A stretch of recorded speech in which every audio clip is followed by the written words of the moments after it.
All right, so now we're coming up to, well, what used to be, Calvin, their old water plant. What we saw is their new water plant. Oh, they moved.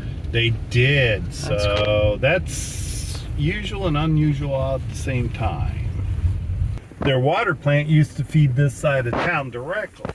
Like their water plant they have now feeds that side of town directly. So it's kind of inverted. So in order to keep up with this side of town, they had to put in what's called a booster.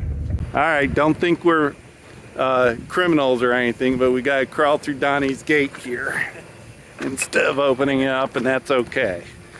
So here's the booster station. And as we talk about in all our videos, there's a big generator to power the booster station in case it loses power out here and they need to keep the pressure. There's our transfer switch again. That's the thing that actually does the work. When they lose the power to the city or the utility power, then that switches over to the generator and feeds the station. Sure. So 480 volts. We're gonna enter the booster station. It's a little noisy, so I might have to come back out and talk about things, but basically they got a couple pumps here. This comes from the water treatment plant, but by the time it gets out here, what, it's lost some pressure? Yeah, not so much so though, but the basic point is to get it up to the tank, another tank. Yeah. Right. At this point, the plant doesn't have enough pressure to get it up to the tank, so they added a booster station to get it up.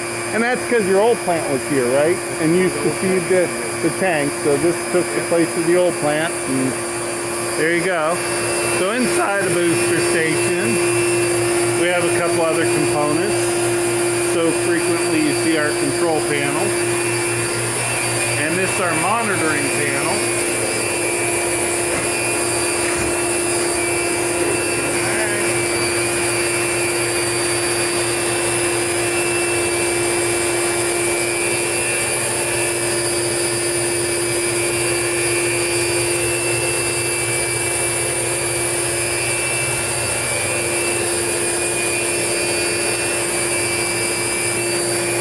Basically, the water comes into the pump and then it goes out of the pump. In their case, they have a flow meter, and it's called a magneter.